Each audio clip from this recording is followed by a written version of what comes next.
Hey, I'm going to tell you a couple stories today. I'm going to tell you the story of Bozo. Everybody say Bozo. Bozo. He was a famous elephant. A famous elephant. Now, we have the luxury today. We have Google. You can look at elephants. You can see elephants.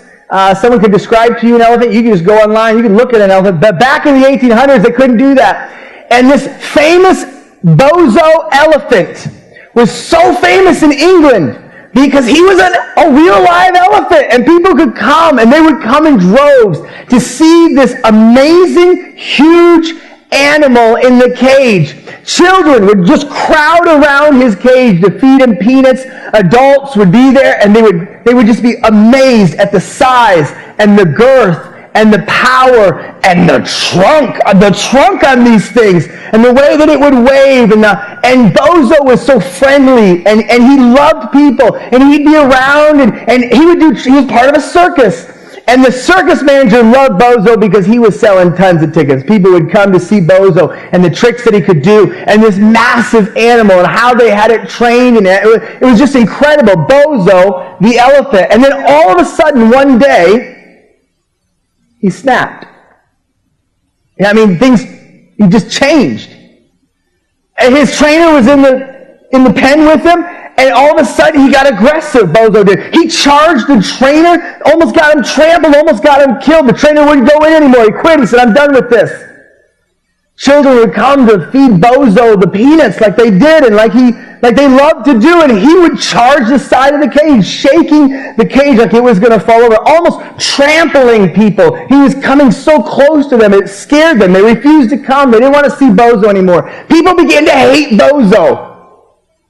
The circus manager, the owner of the circus, he was so upset because he had invested thousands into getting this elephant there to England. He was such a huge hit. He had made him tons of money, but now he was making him no money, and if anything, he was going to lose money on Bozo. And he thought, how can I make some money on Bozo and get rid of Bozo and get this out of my life? And he thought, I'm going to have Bozo executed publicly executed. Now it's a different day and age. Today, we would have protests and signs and all that kind of stuff. But in those days, we are going to come and see that. And that night of the execution of Bozo, the elephant, the place was packed.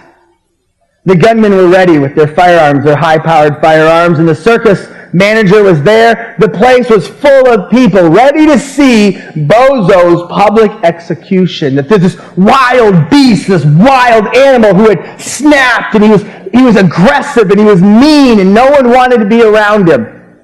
And nobody wanted him anymore.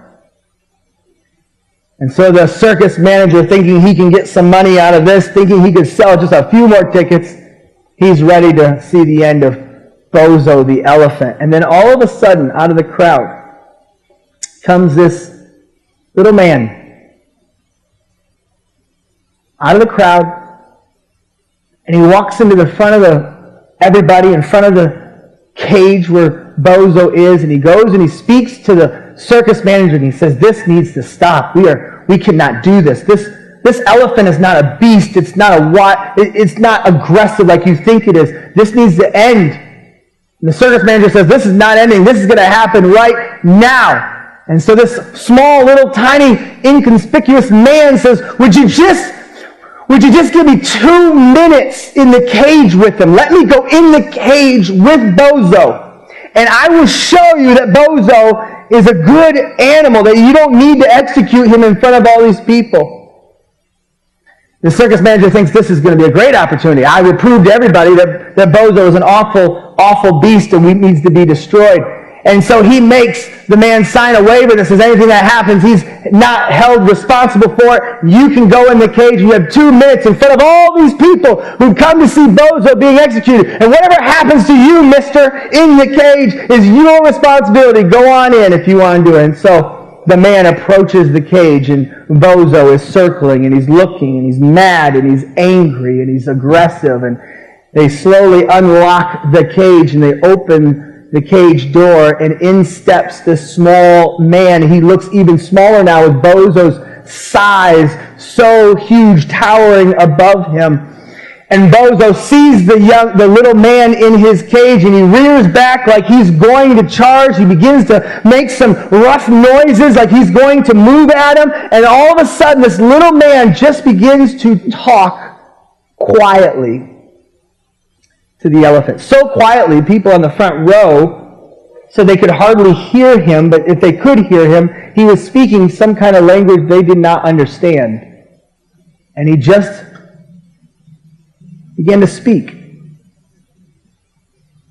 And after about 30 seconds, Bozo, this aggressive animal, just becomes very relaxed. His breathing slows down. He lowers his head. He's not going to charge. He begins to look at the small man.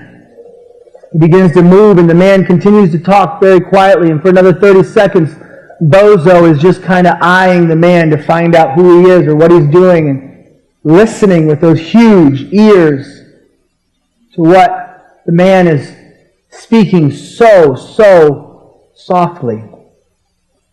Bozo becomes so docile, like a young pup. He kind of comes and he puts his shoulder a little bit on the little man, towering over him with his huge eye looking down on him, and he begins to wrap his trunk around the waist of the man, allowing that little man to lead him around the cage, totally tame, totally gentle, as if a switch had been flipped. The little man continues to talk to the elephant, and slowly he backs out of the cage, closing the door. And when the door snaps into place, the crowd erupts in pleasure and joy and clapping, because the Bozo they knew was back. And the Bozo that they understood and they came to love and celebrate was now back. And they were celebrating, they're going wild. And the little man, he walks over to the circus manager. And he says, that elephant is not wild beast. He's not angry. He's not vicious. He's homesick. You see, that animal is from India. And if you would learn his language and be able to speak to him, you would remind him of home. And when you remind him of home, you bring great joy to that animal's heart, and he'll love you again. Small man returned to the crowd and finally left. And when the circus manager looked down at that piece of paper to find out who in the world was this guy who came in here, who is this elephant whisperer, he looked down and he saw the name Rudyard Kipling, which is the author that we all know of the book, The Jungle Book. See, he knew, the storyteller knew the language of the heart of the beast. And so today I'm going to come and share with you a story that Jesus told. Well, the greatest storyteller of all time is Jesus. And one of the things that he would do is he would move across the countryside 2,000 years ago. And he would enter into a city. And when he entered in that city, it was like a circus. Everybody had to come and see this Jesus. He was stirring up things. He was healing people. I mean, healing diseases, healing people who had been sick their entire lives or blind or had some type of dysfunction. He was healing them. And he was hanging out with people that you would never hang out with, tax collectors. You understand who a tax collector is 2,000 years ago? The most powerful army in the world, the Romans, comes and they conquer the whole world from India all the way over to England. They conquered the whole known world. And they set up these tax collectors, these people, this kind of movement of people that became working for the government, and they would take whatever they could from the people and give it to Rome to pay for this huge army that was taking over, putting people in slavery and bondage. And Jesus would come to these cities and these towns, and he would find people wherever they were at, and he would heal them, he would feed them. There's stories in the Bible of Jesus feeding over 20,000 people. It's just amazing how Jesus loved people. He loved them. He knew who they were, and he was with them. But also what he would do is he would tell these parables, these stories, these simple stories that even small children could understand. he would tell these stories. And one of the reasons I think he'd tell these stories, these amazing stories, is because all of us are really homesick. Have you ever been homesick before? Maybe as a little kid? You remember that feeling of being homesick, that you were in a new place, in a place that wasn't comfortable to you? It didn't have the smells or the stuff or the people that you knew or you were comfortable with. This was a new place. How about homesickness as an adult? I think I get homesick whenever I have to go speak somewhere or travel. I miss my family. I miss my home or come home. I get homesick. You ever felt homesick before? It's a powerful feeling.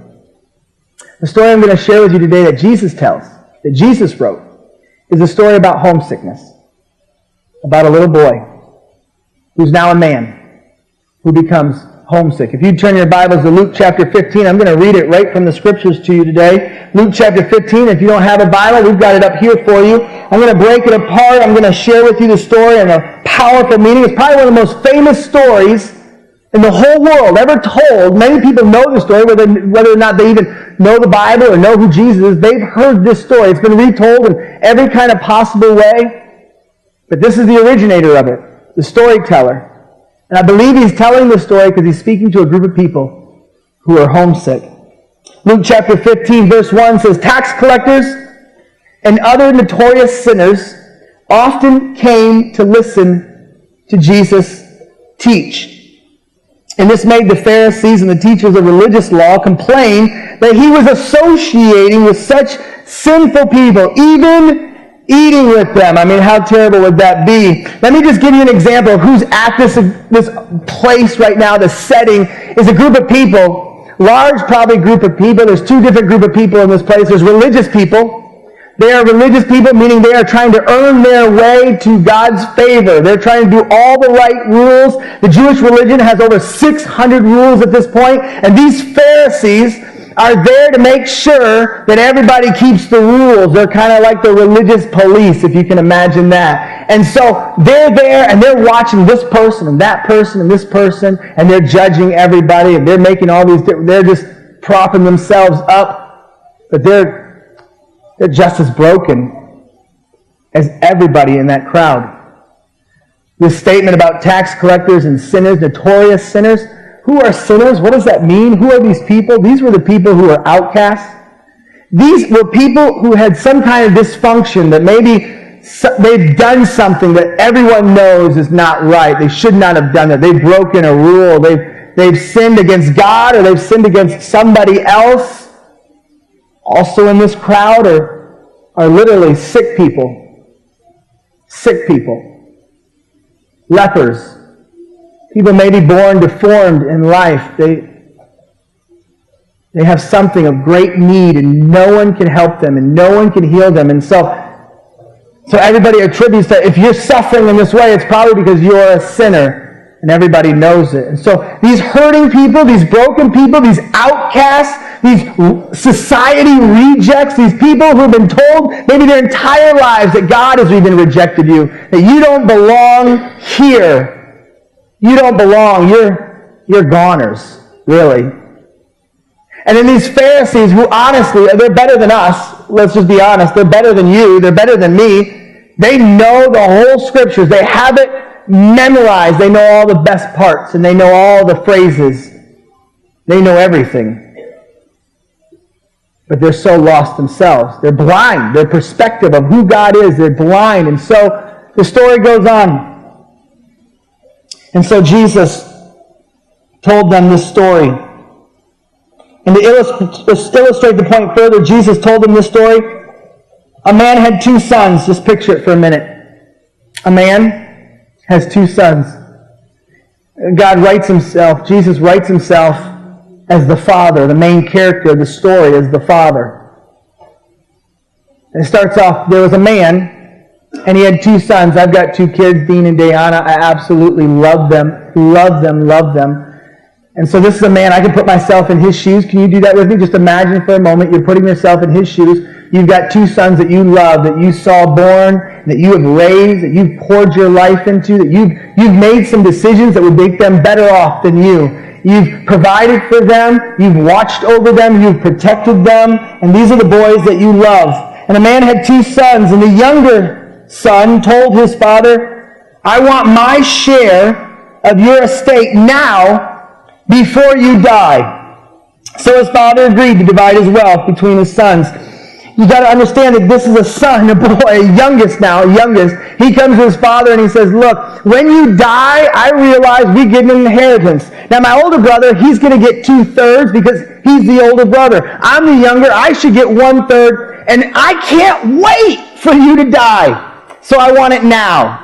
Now this wasn't totally uncommon. If you wanted to start a business or venture out on your own, you could go to your father before he died and said, I want you to invest in me what you were going to give me when I die. And with that loan would come great amount of interest. There would be an interest in that investment that the father would make. But we don't have that here. What we have is him saying, I can't wait for you to die. I want what you're going to give me then, now. Now. I can't wait for you to die. How heartbreaking would that be to the father? How hard would that be? But it says here that the father divides his wealth between his 2 sons, meaning he's generous to the young boy. He says, not only are you supposed to get 1/3, but I'm going to give you half. I'm going to divide what I have and give it to you both. I'm going to give you more than you deserve, even though you are rejecting me. And a few days later, the younger son packed all his belongings and moved to a distant land, and there he wasted all his money in wild living. Imagine the clothes that he's got on, the car he's driving, he's rolling up. He's rolling fat.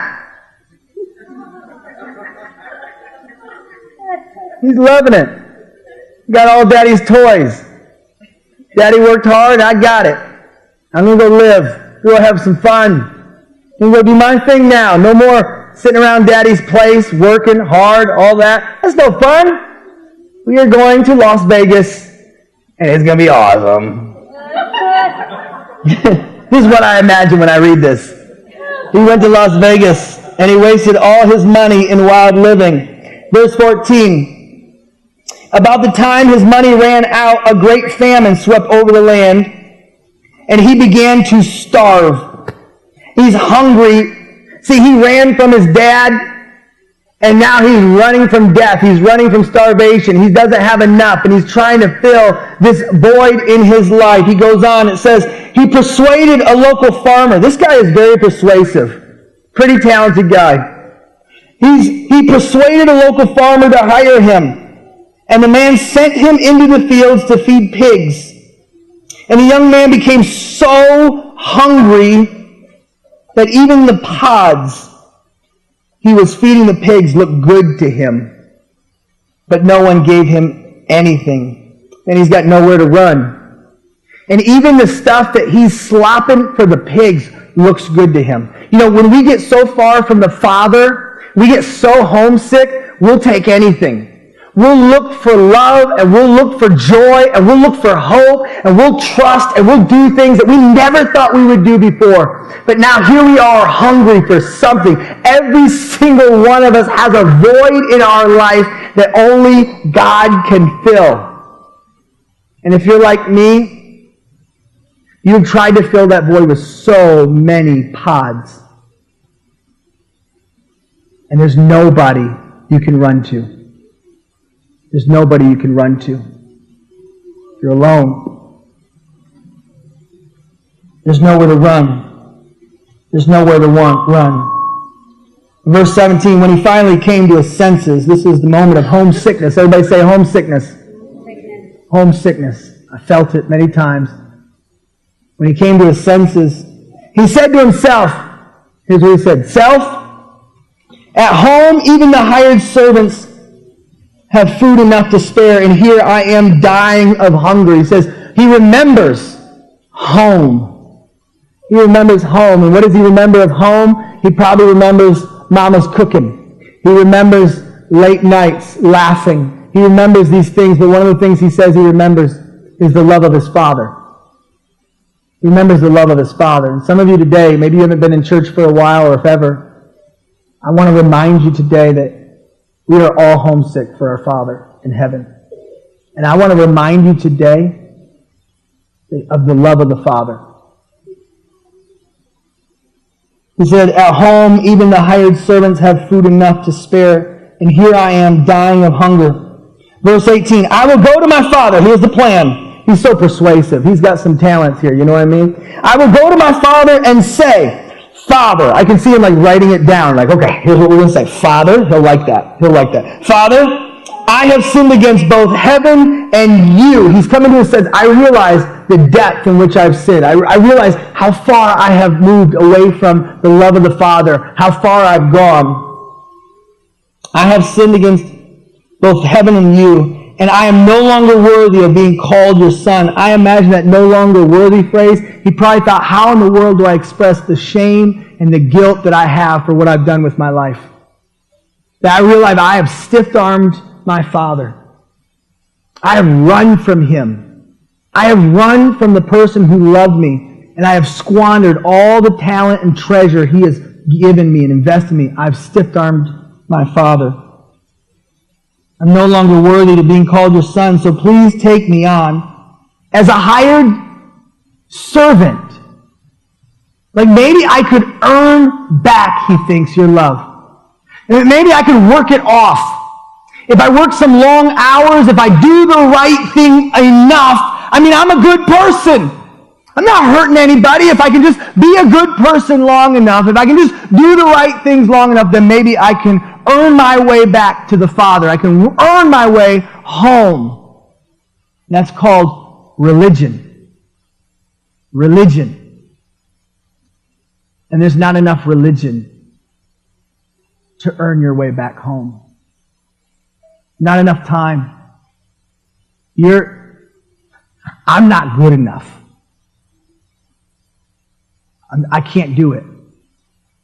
But he thinks if I could just earn it back. Maybe these Pharisees, these religious people who are listening to this story, all of a sudden they're included in. That Jesus is eyeballing them and saying he thinks he can earn his way back to the Father. And all the sinners and the tax collectors and everybody else in the room, they are just dying and listening to hear the end of the story. Where I have rejected, I have stiff-armed God. I am that guy in the pig slop.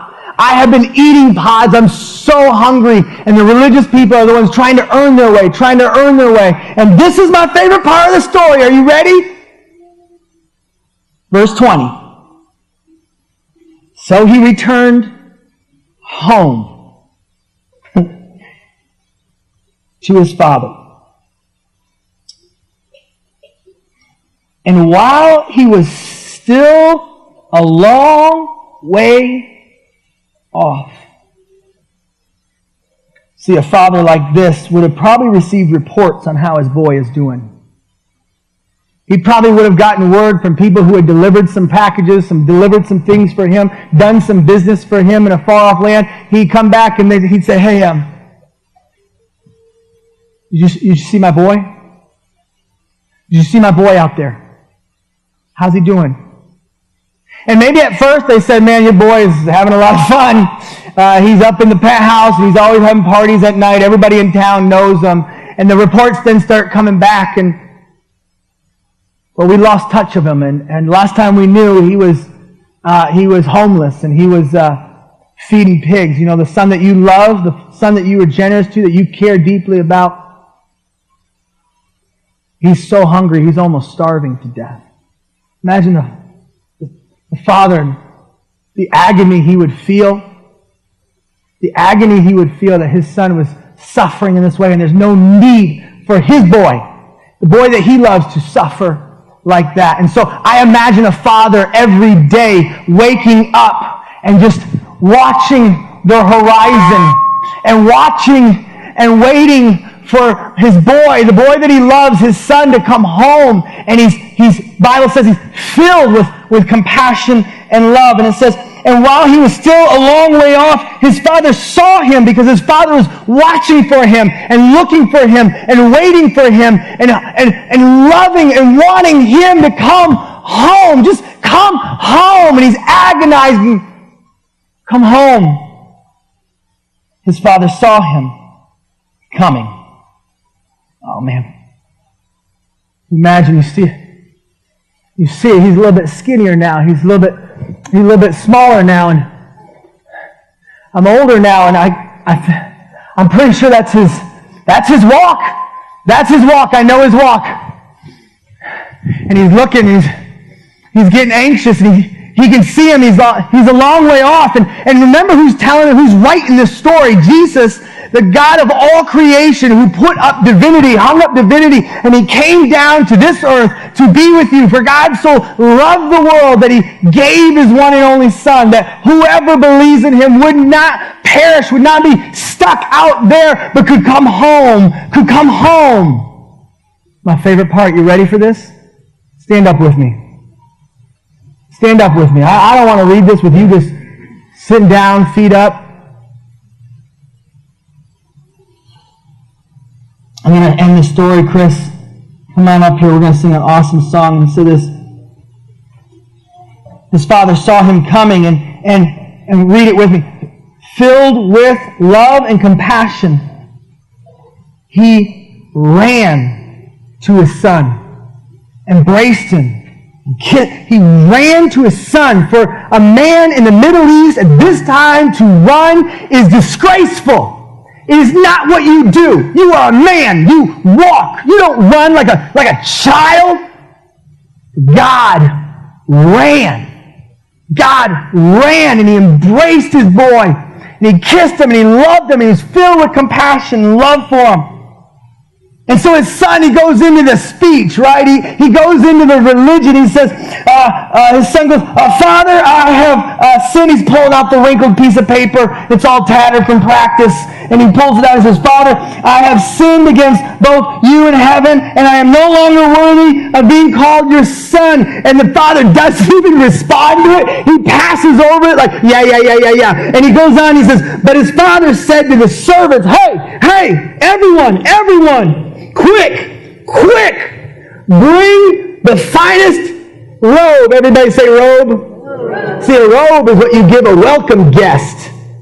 This is an honored guest. This is, everybody say, accepted. Accepted. I want you here. Stop with the speech. Stop with the religion. I want you to be close to me.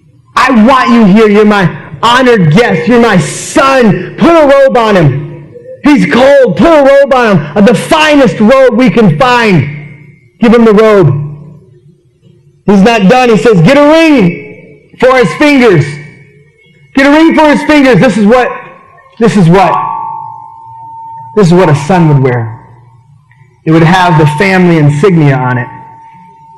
And the father says, he's adopted. He is no longer an orphan. He is my son. And nobody forget it. He's mine. He's my son, and I have adopted him. Everybody say adopted. Puts a ring on his finger. Sandals on his feet. You might think, well, he's probably just got some nasty hooves now. No. Those sandals are so crucial because these are the sandals. Sandals of a free man. Servants and slaves didn't get shoes. Someone who's had their debts paid gets sandals. There's a sign, stature, elevation. And the father says, put sandals on his feet. He absorbs the debt. He absorbs it. He takes it in. He makes it it's paid for. I've already paid his debt. It's forgotten. It's forgiven. Everybody say absorbed. He embraces them. He puts sandals on his feet. Some of you have been walking around with no shoes for so many of your lives. You have been a slave. You have been a slave. And the father says, come home. I got sandals for you. I got Jordans for you. Come home. Come home. I've absorbed your debt because I can. You're not able to pay it off, but I can. I take it all. All the guilt, all the shame. And then he says, I like this one. put on the finest robe in the house and get a ring for the finger and sandals for his feet, and kill the calf that we have been fattening. We must celebrate with a feast. For the son of mine was dead, and is now returned to life. He was lost, but now he's found. And so the party began. He said, "Give him a robe, give him a ring, give him sandals, and let's eat steak. Because today, a son who is dead is alive. He was lost. He's been found." See, the Father wants you close to Him. And God is running after you. And through Christ, He's made a way for you through the death and resurrection of Jesus Christ. He's made a way for you to have life eternally with Him. Come home, He says. Imagine this moment for a minute.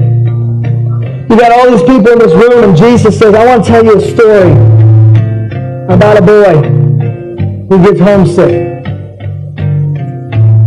Some of you are homesick. And the Father wants you close to Him.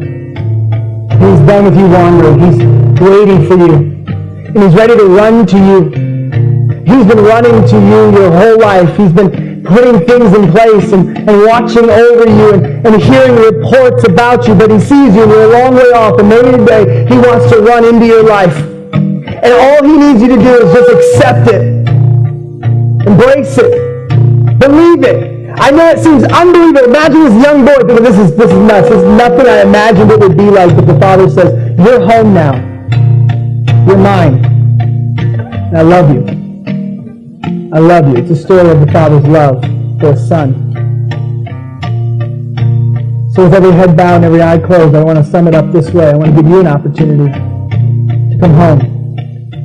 I'm convinced that there's somebody, maybe somebody, in this room who's ready to give their life to the Lord.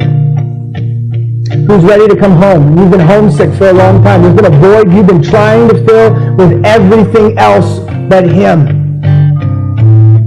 Come home. He wants you close. And somebody here has been so religious. You've been lacking a relationship with the Father.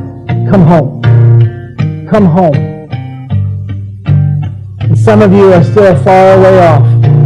You've been watching from a distance. Come home. Come home. Today is the day. Today is the day. You get to be home. With every head bowed and every eye closed, I want to give you a private moment before we go into this next song. I want to give you a moment that says, "John, I'm ready to come home. I'm ready to move from slave to son. I'm ready to claim my place as an adopted daughter of the King, princess I really am." If that's you today, with no one looking around, I want to give you a private moment that you would just raise your hand right now and say, "I accept that. I'm coming home. I want to go home." Would you just raise your hand right now? Raise it high. Would you pray this prayer with me? Heavenly Father, I give you full ownership of my life. You're my Father in heaven. I'm your child. Forgive me of all my sins. And help me believe in you. Trust in you with my whole life. I claim you today as Lord of my life. Lord of my life. I love you. Thank you for bringing me home. Amen. Amen. Let's sing this song together.